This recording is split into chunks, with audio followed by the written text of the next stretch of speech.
하나님의 형상대로 지음받은 사람이어서 우리의 모습 중에 우리의 성품이나 우리의 행동 중에는 하나님의 모습을 닮은 부분들이 있습니다. 그래서 무엇이 하나님의 모습을 닮았는가? 그 중에 하나는 말입니다. 우리는 하나님의 형상받은 사람으로서 이 말이 하나님의 모습을 좀 닮았어요. 여러분, 하나님께서 천지를 창조하실 때에 말씀으로 창조하셨습니다. 그래서 하나님이 말씀하시되 하늘아 있을지어다 하여 하늘이 있고 땅아 있을지어다 땅이 생겼고 온 우주 만물도 그렇게 하나님께서 말씀으로 만드셨습니다. 그런데 가만히 생각해 보면 사람의 인생도 그 사람의 말로써 만들어진다라고 할 수가 있겠습니다. 그러니까 그 사람이 어떤 말을 하고 다니는가에 따라서 그 사람의 인생이 결정되어진다는 것이에요. 선한 모습으로 결정되기도 하고 악한 모습으로 결정되기도 한다는 것입니다. 그래서 사람의 죽고 사는 것 역시 말로 인하였다라고 성경에서 말씀합니다. 잠언 18장 21절 말씀에 보면은 우리 같이 한번 읽어봅니다. 시작. 죽고 사는 것이 혀의 힘에 달렸나니 혀를 쓰기 좋아하는 자는 혀의 열매를 먹으리라. 아멘. 그러니까 이 말은 사람의 죽고 사는 것도 결정할 정도로 굉장한 위력이 있다는 것입니다. 하나님께서 말씀으로 천지를 창조하셨듯이 내가 하는 나의 입술의 말로 내 인생이 결정되어진다라는 것이죠. 뿐만 아니라 내 주위의 사람들도 내 입술에서 나오는 말로 그 사람들의 인생이 결정되어진다는 거예요. 특히 우리의 가족이 그렇다는 겁니다. 나의 사랑하는 가족들이 나의 말로 인하여서 그들의 운명이 바뀌게 된다면 우리는 어떤 말을 하며 살아야 하겠습니까? 그 말이 나뿐만 아니라 우리 가족 또는 가까운 지인들까지도 삶의 위력 있는 말로서 그들에게 다가간다면 우리는 비판과 지적의 말 그리고 정죄의 말보다 칭찬과 격려의 말, 사랑의 말로 그들을 옳게 인도하는 것이 옳겠지요. 말은 우리의 건강에도 직결됩니다.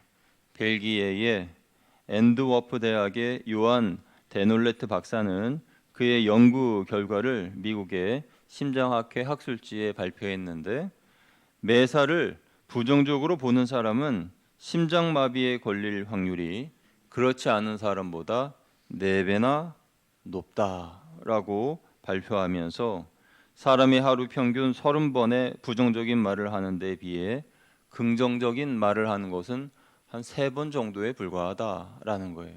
그러니까 우리가 살면서 긍정적인 말은 하루에 3번밖에 안 하고 부정적인 말을 30번이나 하게 된다는 거죠.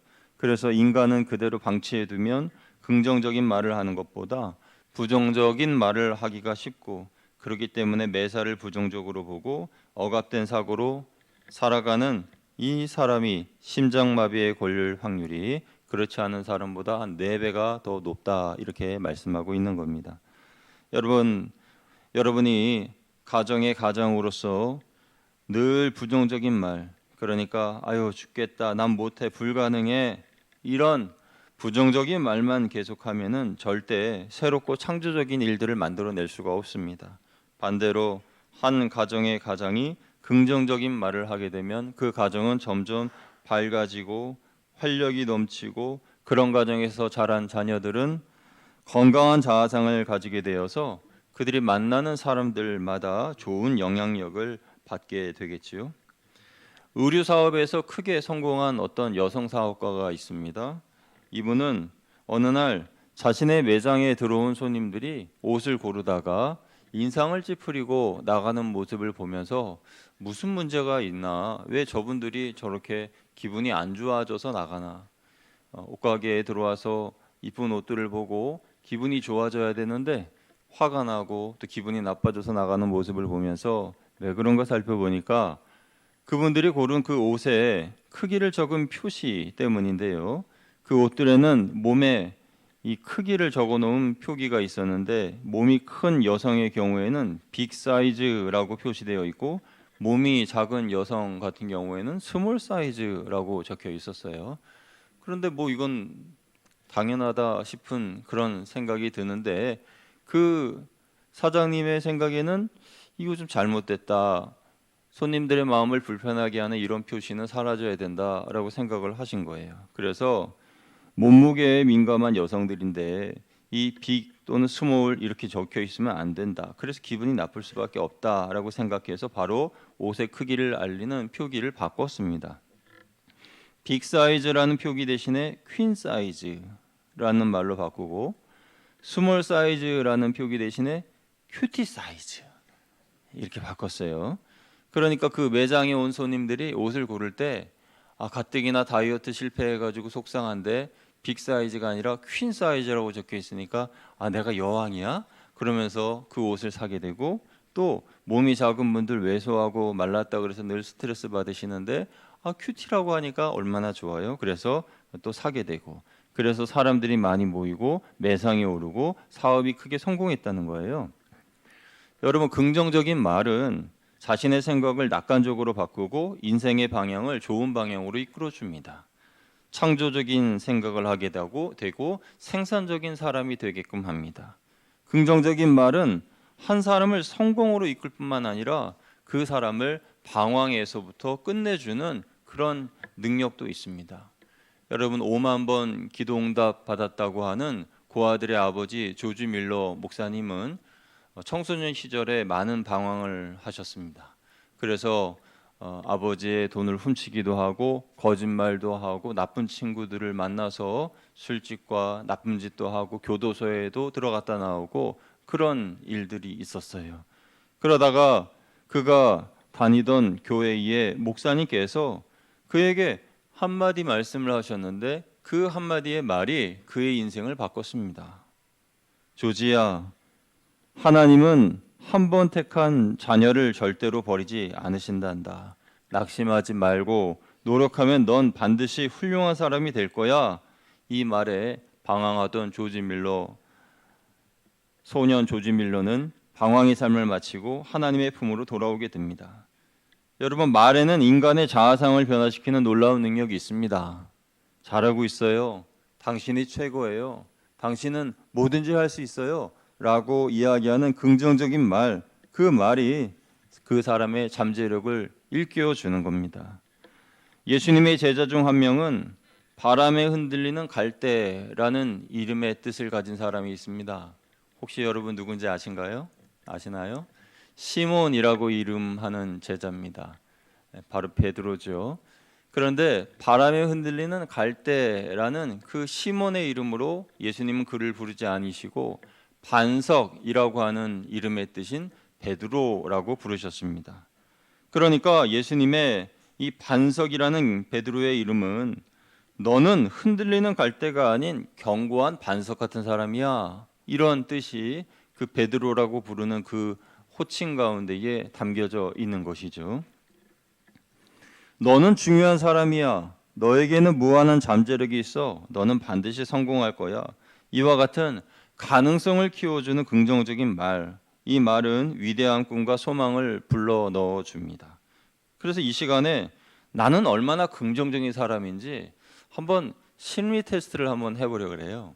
그래서 여러분 스스로가 이 제가 드리는 질문을 한번 들으시고 물론 이 심리 테스트가 정확하지 않을 수도 있습니다. 그리고 뭐 그냥 흘려 넘기실 수도 있지만은 은연중에 내가 생각하는 그런 부정적인 요소나 또 고쳐야 될 부분이 있을 수도 있습니다. 그래서 여러분 스스로를 돌아보는 좋은 자료가 되었으면 좋겠는데요. 저의 질문, 이 질문을 들으시고 네 가지 중에 하나를 선택하시면 돼요. 여러분이 길을 걷고 있는데 앞에 반짝거리는 무언가가 눈에 보였습니다. 여러분이 보신 그 물체는 과연 무엇입니까? 첫째는 병뚜껑, 둘째는 100원짜리 동전, 셋째는 깨진 유리 거울, 넷째는 은반지. 병뚜껑과 100원짜리 동전과 깨진 유리 거울과 은반지 중에 하나를 선택하시면 됩니다. 선택하셨습니까? 그러면 첫 번째 병뚜껑은 어떤 의미일까요? 이 병뚜껑을 선택하신 분들은 약간은 부정적인 면이 있으신 분들입니다. 그래서 매사에 걱정을 많이 하십니다. 이분들은 삶에 조금 여유를 가지실 필요가 있고 무거운 짐을 예수님께 내려놓는 법을 배우셔야 되겠습니다. 그 방법에 대해서는 지난주에 말씀을 통해서 전해드렸는데요.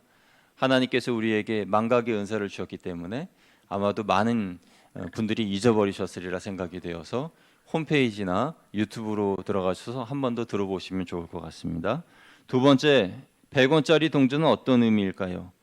이분들은 약간 긍정적인 분들입니다. 하지만 금방 부정적인 생각으로 변할 수 있으니 지금의 긍정적인 자세를 유지하는 것이 매우 중요합니다. 그래서 지금의 긍정적인 삶을 유지하려면 오늘 말씀의 제목처럼 믿음의 말을 많이 하셔야 돼요. 그러면 지금 긍정적인 생각과 말을 여러분의 것으로 유지하실 수가 있을 겁니다. 세 번째, 깨진 유리거울은 어떤 의미일까요? 저는 이 세 번째를 선택하신 분들이 많지 않기를 바라는데요. 이분들은 비관주의자일 확률이 높습니다. 그래서 조금이라도 부정적인 느낌을 받으면 쉽게 포기하거나 작은 일도 큰 일로 확산하는 경우가 있습니다. 이분들에게 필요한 것은 일단 여러분이 생각하는 것보다 그 문제가 더 큰 문제가 아니라는 것이죠. 더 심각한 문제가 아니고 별반 문제가 될 일이 없으니 일단 마음의 안정을 찾으셔야 됩니다. 그리고 나 자신과 다른 사람에게 축복의 말을 하는 것, 거기서부터 시작하는 것이 좋겠습니다. 네 번째, 음반지는 어떤 의미입니까? 이분들은 매우 긍정적인 분들입니다. 밝은 성격과 긍정적인 생각을 가지신 분들이기 때문에 주위에 친구들이 많고 모임을 가질 때 함께하면 기분이 유쾌해지는 그런 분위기 메이커이기도 하지요. 그런 성격은 타고난 경우이기도 하지만 많은 경우는 후천적인 믿음으로 인하여 변하게 되는 성격이기도 합니다. 그래서 시몬이 베드로로 바뀌고 사울이 바울로 바뀐 것 같은 분들이죠. 중요한 것은 이분들은 여호수아와 갈렙과 같은 역할을 해주셔야 돼요. 여러분 출애굽기 말씀을 보시면은 이스라엘 백성들이 가나안 땅에 들어가기 위해서 정탐꾼들을 보내는데 그 중에 10명의 정탐꾼들은 가나안 땅을 정탐하고 돌아와서 저들에 비하면 우리는 메뚜기와 같다라고 하면서 부정적인 말을 합니다. 그러면서 그 땅을 절대 차지하지 못할 것이다라고 말했죠. 거기에 비하여서 갈렙과 여호수아는 아니다. 그들은 우리의 밥이다라고 말하면서 넉넉히 이길 것이라 말했습니다. 결국 가나안 땅은 갈렙과 여호수아만이 들어가게 되었죠. 여호수아와 갈렙은 이스라엘 백성들을 가나안으로 이끈 지도자들입니다. 그래서 특별히 교회의 지도자들은 긍정적인 말을 하는 사람들이어야 합니다. 물론 나은 방향, 보다 나은 대안을 제시하기 위하여서 문제점을 제시할 수 있습니다. 그러나 그 비판이 공동체에 부정적인 영향을 끼치지 않도록 조심해야 합니다. 만약에 중직자나 리더들이 비판적인 말과 부정적인 말을 습관처럼 하면 그 공동체는 점점 더 어두워지고 우울해지고 침체될 것입니다. 그래서 교회의 중직자뿐만 아니라 모든 성도들은 긍정적이고 적극적이고 창조적인 언어를 사용해야 됩니다. 이 창조적인 언어란 무엇입니까? 바로 믿음으로 하는 말이 창조적인 언어라는 거예요. 앞서 말씀드린 것처럼 하나님께서 말씀으로 천지를 창조하셨듯이 그때는 아무것도 없었는데 하나님이 하신 말씀으로 생겨난 것 아니겠습니까? 우리도 마찬가지입니다. 지금 내 눈앞에 보이는 것 없고 손에 만져지는 것 없고 지금은 아무것도 없는 것 같은 그런 지금의 상황이라 하더라도 믿음의 말로 인하여서 지금 없는 것이 이후에 생겨나게 되고 지금 하지 못하는 것을 이후에 하게 되는 그런 기적 같은 역사를 우리가 경험하게 되는 겁니다. 이것이 바로 창조의 언어이고 이것이 바로 믿음의 말입니다. 그러면 어떻게 해야 믿음의 말을 할 수 있을까요? 첫째로 먼저 하나님의 약속을 믿으십시오. 하나님의 약속을 믿는다는 것은 이미 이긴 경기의 재방송을 보는 것 같습니다. 여러분 재방송 재미없죠. 그러나 그것이 재방송이 아니라고 생각하고 본다면 그 마음을 조마조마하면서 이겨야 되는데 내가 응원하는 이 팀이 이겨야 되는데 그런 마음을 가지고 볼 거예요. 그런데 나중에 그것이 재방송인 줄 알면 얼마나 허무합니까? 내가 그때 왜 그렇게 긴장하고 갔지? 이미 이긴 경기인데, 그렇게 생각하지 않겠어요? 결과를 아는 사람들은 그 경기를 볼 때 재미는 없지만 조마조마해하지는 않습니다. 왜냐하면 이미 결과가 나왔기 때문이죠. 하나님의 약속을 믿는다는 것은 이런 것입니다. 성경에 기록된 하나님이 주신 승리의 약속, 그것이 이미 승리로 내게 다가왔는데, 나 이 싸움에서 승리하지 못하면 어떻게 하지? 나 이 싸움에서 패배하면 어떻게 하지? 하고 걱정할 이유가 전혀 없다는 거예요. 성경에 기록된 하나님이 주신 승리의 약속 중에 대표적인 승리는 예수님의 승리입니다. 예수님께서 사망의 권세를 이기시고 승리하셨습니다. 그러므로 누구든지 예수 그리스도의 이름으로 승리할 수 있습니다. 요한복음 16장 33절에 주님이 말씀하셨어요. 우리 같이 한번 읽어볼게요. 시작. 이것을 너희에게 이르는 것은 너희로 내 안에서 평안을 누리게 하려 함이라. 세상에서는 너희가 환난을 당하나 담대하라. 내가 세상을 이기었노라. 아멘.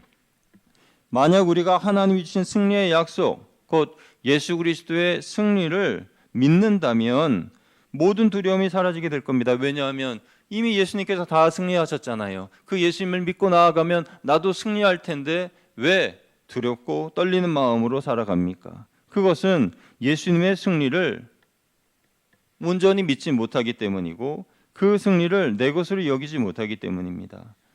만약 우리가 이 승리의 약속을 믿지 못한다면 우리는 재방송을 생방송으로 보는 것처럼 착각하여서 조마조마하게 경기를 보는 사람과 같습니다.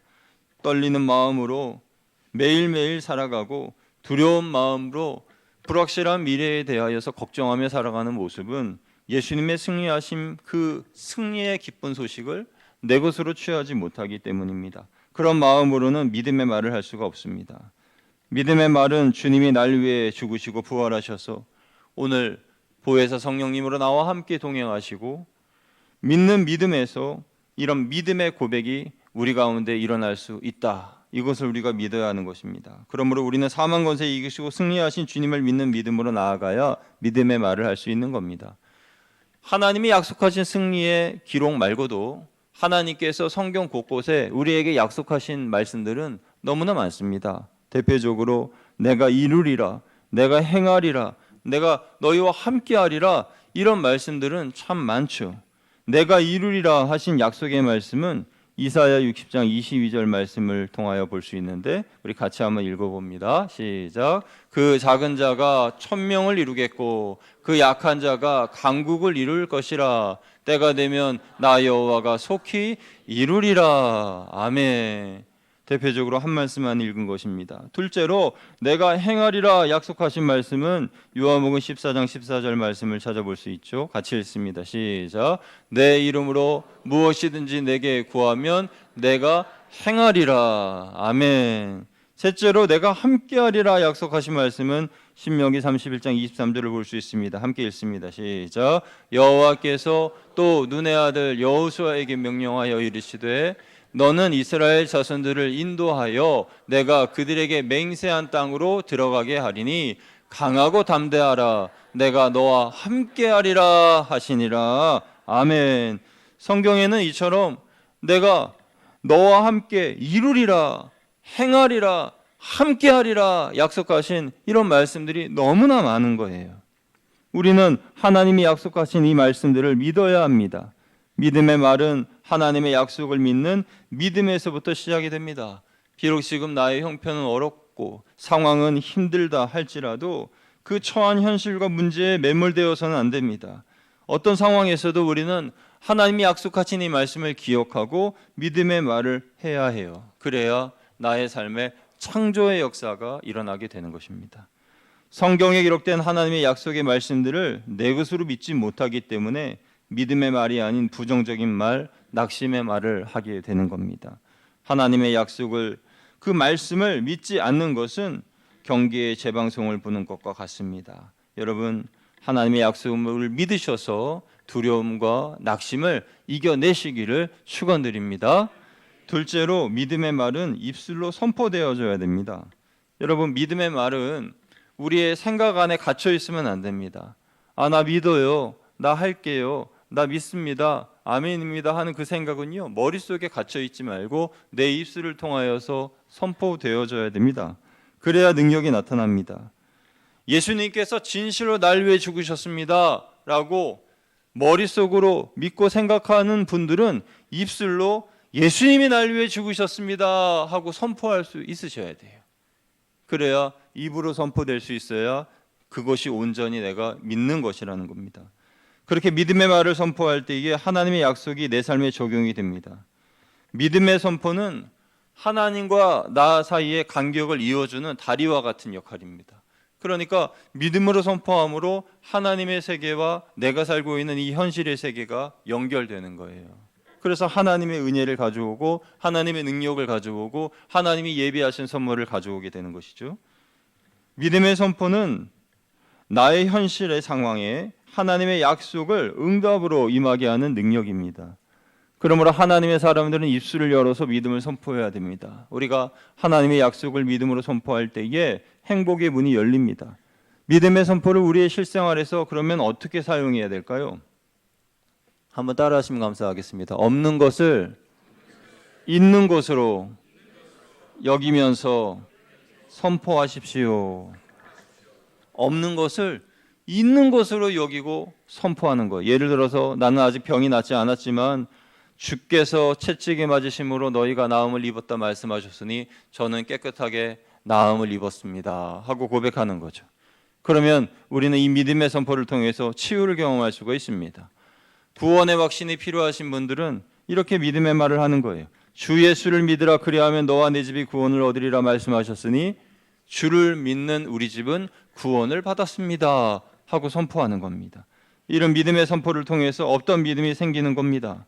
그리고 이렇게 믿음으로 선포할 때에는 내 생각이나 내 감정이 아닌 하나님의 약속의 말씀을 붙잡고 선포하는 거예요. 하나님께서 그렇게 말씀하셨으니 그렇게 될 줄로 믿습니다 하는 거예요. 그러면 지금은 없는 것 같아도 약속을 이행하시는 하나님께서 곧 있게 하십니다. 이것이 바로 창조의 언어인 믿음의 말이에요. 돌아보면 내가 사용하는 언어들의 대부분은 하나님과 무관한 언어들이 많이 있습니다. 내 입술을 통해서 나오는 말들은 믿음의 말이라기보다 지극히 인간적인 말들이 많습니다. 감정에서 나오는 말, 이성에서 나오는 말, 그리고 경험을 통해서 나오는 말, 그런 말들은 믿음의 말이 아닌 경우가 많이 있죠. 그래서 이 말로는 하나님의 놀라운 영적인 세계를 경험할 수 없어요. 하나님의 영의 세계를 체험하려면 비록 이성으로는 이해할 수 없고 경험으로 체험하지 못하고 감정으로 동의하지 못한다고 할지라도 믿음의 말을 선포함으로 경험할 수 있는 겁니다. 우리는 말씀을 통해 허락되어진 하나님의 약속을 꾸준히 믿음으로 선포해 나아가야 됩니다. 믿음은 하나님의 약속을 통해 하나님의 세계를 미리 보는 것이고, 응답은 그 믿음의 말로서 선포되어 내 삶에 이루게 하는 것입니다.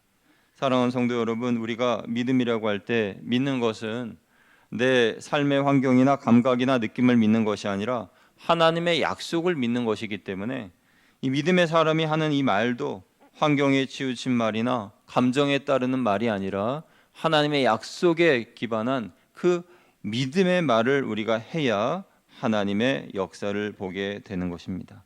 이런 말들이 하나님과 상관이 있는 말이고 하나님께서 기억하시는 말이라는 겁니다. 셋째로, 선포 후에는 이루어진 줄로 믿어야 됩니다. 여러분, 우리가 믿었을 때에, 그리고 믿음으로 선포했을 때에 가장 당혹스러워하는 존재가 사탄입니다. 왜냐하면 하나님의 약속의 말씀을 의지하여 선포된 것은 이미 이루어진 것이 되었기 때문입니다. 그러니까 내가 입술로 선포한 것들은 이미 과거형이 되었다는 거예요.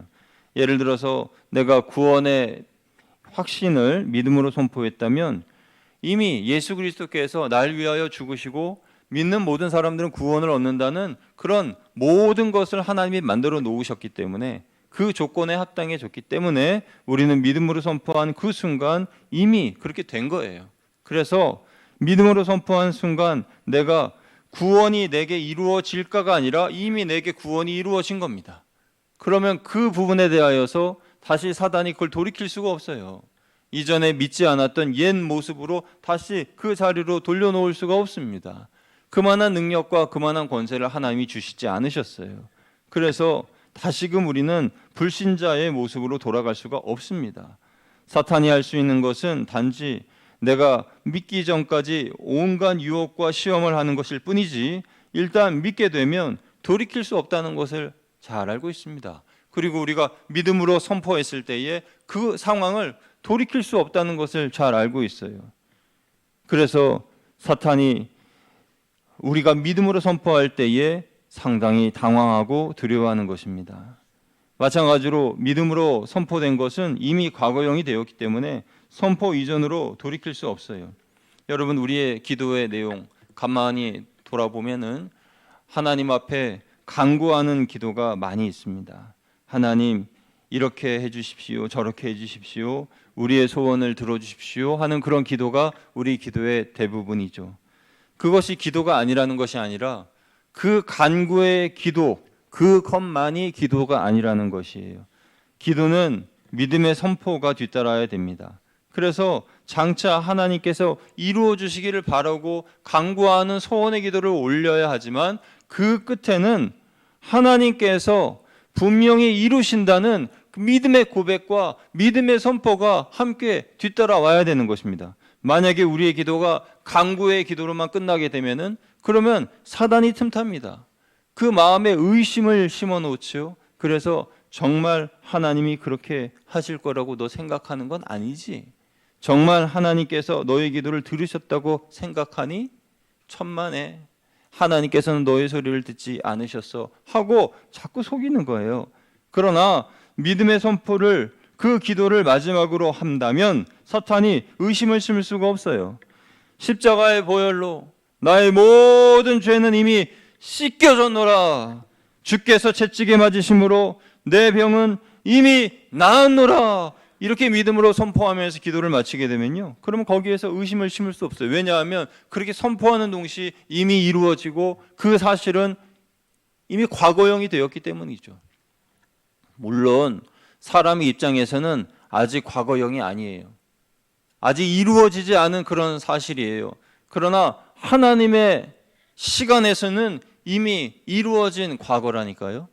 그러니까 하나님의 시간과 사람의 시간과의 시간의 갭이 있을 뿐이지, 하나님께서는 이미 믿음으로 기도하고 하나님 앞에 아뢰고 선포한 후에는 하나님의 뜻대로 하나님이 이루어 주시는 것이 확실하다는 거예요. 여러분, 우리는 이 사실을 잘 깨달아 알아야 됩니다. 구약의 여러 선지자들 중에 포로기에 사역했던 선지자들은 이스라엘의 회복을 위하여 기도할 때에 하나님께서 우리 민족을 구원해 주시기를 바라는 개인적인 간구의 기도를 드리기도 했지만은 그들은 하나같이 모두가 하나님의 말씀을 받아서 선포했습니다. 그러니까 하나님의 말씀을 받아서 선포했다는 것은 하나님께서 이미 이루셨다라는 것을 선포하는 거예요. 70년 후에 너희가 바벨론으로부터 해방될 것이다 라고 예레미야나 선지자들이 선포하였을 때에 하나님이 보실 때에는 이미 이루어진 사실이에요. 그러나 사람은 아직 이루어지지 않았죠. 아직까지 바벨론의 포로하에 그들은 살고 있었습니다. 그러나 하나님이 그렇게 하시겠다고 하면 그렇게 되는 거예요. 그러니까 그 일이 그때 포로 당시에 있던 사람들에게는 현재형이고 미래형이지만은, 그러나 시간이 지나서 다시 고국으로 돌아와서 이전에 그 선지서들을 보면서 하나님의 말씀을 회고하는 후대의 백성들은 그 모든 것들이 아멘인 것입니다. 할렐루야. 그러니까 저와 여러분, 오늘 예배드리는 우리 모두도 하나님 앞에 믿음으로 선포하고 하나님께서 우리 교회를 통하여 이루실 일들이 지금 하나님의 뜻대로 선포하고 하나님께 간구하며 또 믿음으로 선포하며 나아가는 지금의 이 모든 과정이 우리가 볼 때에는 미래형처럼 보이지만 우리의 다음 세대들이 볼 때는 그것이 아멘인 것입니다. 이루어진 사실이라는 거예요. 믿으시면 아멘. 그 아멘이 있기까지 하나님의 시간과 인간의 시간의 차이가 있었을 뿐 하나님이 말씀하신 순간 이미 이루어진 겁니다. 오늘 여러분이 믿음으로 선포하였을 때에 바로 응답되지 않으실 수도 있어요. 그러면 그게 하나님이 일을 하지 않으시고 하나님이 무관심하신 것이 아니라 하나님의 그 응답이 당장 이루어지지 않는 것은 하나님의 시간과 나의 시간의 시간 차이 때문이에요. 그래서 그 간격을 우리는 믿음으로 기도하고 기다리면 되는 겁니다. 믿음의 선포를 한 순간 그 선포는 사실이 되고 과거가 되고 역사가 됨을 믿어야 됩니다. 또한 믿음으로 선포한 순간부터 이 문제는 더 이상 내 문제가 아니라 하나님께서 감당하여 주시는 하나님의 문제가 됨을 우리는 믿고 자유를 찾아야 합니다. 그것이 오늘 본문 민수기 14장 28절을 통해 주신 약속의 말씀입니다. 하나님은 너희 말이 내 귀에 들린 대로 내가 너희에게 행하겠다라고 약속하셨어요. 우리 같이 말씀 읽어보겠습니다. 시작. 그들에게 이르기를 여호와의 말씀에 내 삶을 두고 맹세하노라. 너희 말이 내 귀에 들린 대로 내가 너희에게 행하리니 아멘. 그렇습니다, 여러분. 너희 말이 내 귀에 들린 대로 내가 행하리라. 어떤 말이요? 감정의 말, 인간적인 말, 인본주의적인 말, 이성의 말, 지성의 말, 그런 모든 하나님 언어가 아닌 믿음의 말, 창조적인 말, 하나님께서 기뻐하시는 그런 믿음의 고백을 통해서 하나님이 들으시고 하나님이 역사하신다는 거예요. 이제 오늘부터 우리 거양교회 모든 성도님들은 하나님의 약속의 말씀을 붙잡고 믿음으로 선포하시기를 축원드립니다. 입술을 열어서 선포하십시오. 여러분 생각에 여러분의 믿음을 가두지 마시고 마음을 열어서 입술을 열어서 선포하시길 바랍니다. 믿는 사람은 말이 달라져야 됩니다. 하나님을 믿는 우리들은 없는 것을 있는 것 같이 여기고 불가능한 것이 주 안에서 가능하게 됨을 믿고 그 믿음을 입술로 고백해야 됩니다.